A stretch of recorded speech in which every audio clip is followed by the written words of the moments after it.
इसमें क्या था? एक तो सारी की सारी चीजें जो उलट पुलट हो जाती हैं। ओहो यार, आखिर तुम्हारा मसला क्या है? मैंने ऐसा कुछ भी नहीं कहा, आप बिलावजह नाराज हो रहे हैं। अच्छा, तुमने कुछ नहीं कहा और मेरा दिमाग खराब है? साहिब, आप मेरे सीनियर हैं और आप जानते हैं कि मैं आपकी कितनी इज्जत करता हूँ। अच्छा, तो मैंने तुम्हें कभी इज्जत नहीं दी? साथ बिठाकर तुझे खिलाया है मैंने, इतनी मोहब्बत दी है, प्यार दिया है, इसका मतलब ये नहीं कि तुम मेरे सर चढ़ जाओ। सर, मैंने तो आपको कुछ नहीं कहा और ना ही आपके लिए गलत अल्फाजों का इस्तेमाल किया है। मैं तो बस उनके कहने पे फाइलें लेने आया था। तो फिर ये बदतमीजी क्यों? बगैर नॉक किए तुम अंदर चले आए हो। हुक्म करें, मुझसे जो गलती हुई है मैं उसकी माफ़ी मांगने के लिए आपसे तैयार हूँ। लेकिन सर, कसम ले ले, मुझे समझ नहीं आ रहा कि मुझसे क्या खता हुई है। अगर सर आप बता दें तो मैं आइंदा से नहीं करूँगा। अच्छा, किस लिए आए थे तुम यहाँ? सर, ये फाइल लेनी थी बस। कौन से वाली? सर, ये सामने। ये लो। शुक्रिया सर। शुक्रिया का बच्चा।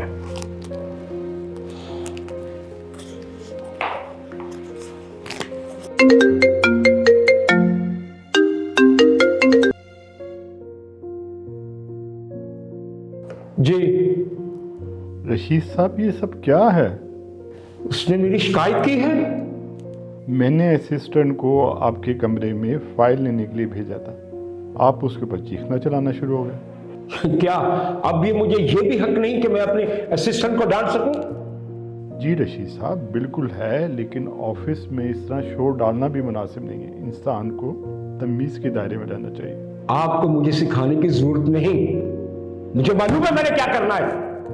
आप होश में तो हैं रशीद साहब? मैं होश में हूं, आप अपनी हद में नहीं। आप क्या कह रहे हैं?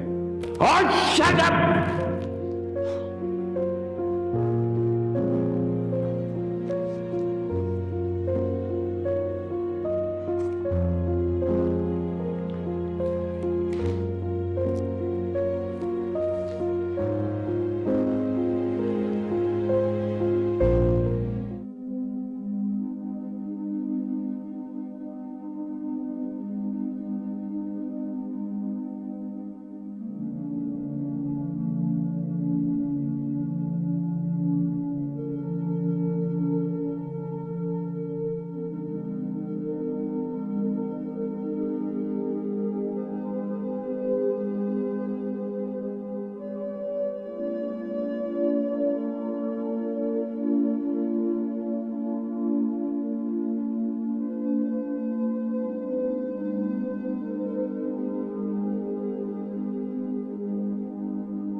उफ, मेरे खुदाया,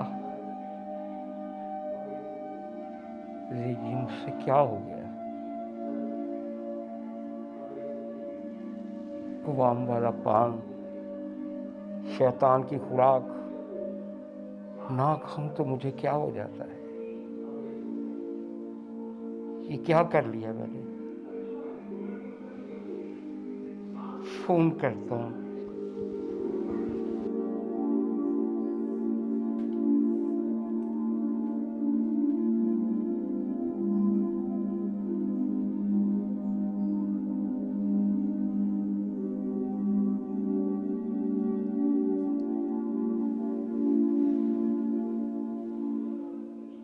अस्सलाम वालेकुम सर। सर, मैं माफ़ी चाहता हूँ। पता नहीं मुझे क्या हो गया था। मैं ये कुआम वाला पान ना खाऊं तो मेरी अजीब सी हालत हो जाती है। सर आप मुझे माफ़ कर दें, मैं गफ़ार से माफ़ी मांग लूँगा। अब कुछ नहीं हो सकता, तुम्हारा सस्पेंशन लेटर जारी हो गया। अब कुछ दिन घर में रहकर अपनी तबीयत दुरुस्त करो।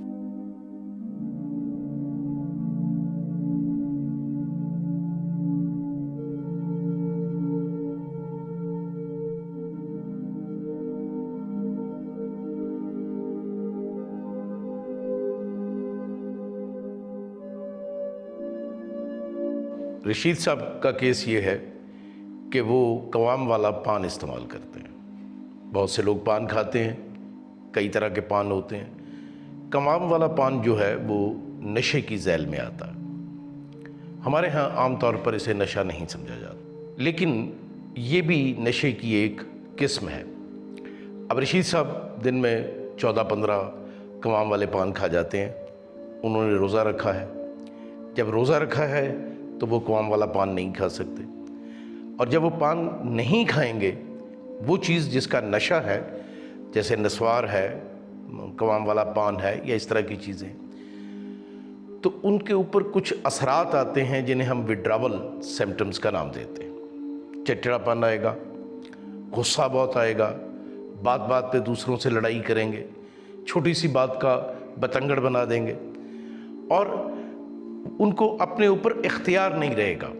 वो कहीं ये समझेंगे कि वो जो कुछ कर रहे हैं वो दुरुस्त नहीं है, लेकिन उनको अपने किरदार के ऊपर कंट्रोल नहीं रहता।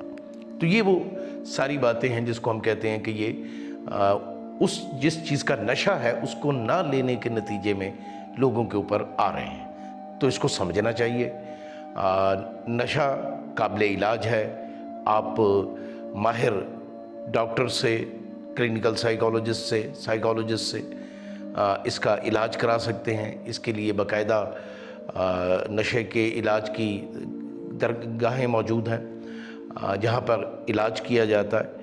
और किसी भी सतह के ऊपर ये नहीं समझना चाहिए कि आप या आपके इर्द गिर्द वाले जो कुछ नशे के बारे में या जो चीज़ आप इस्तेमाल कर रहे हैं उसके बारे में कहते हैं वो दुरुस्त है।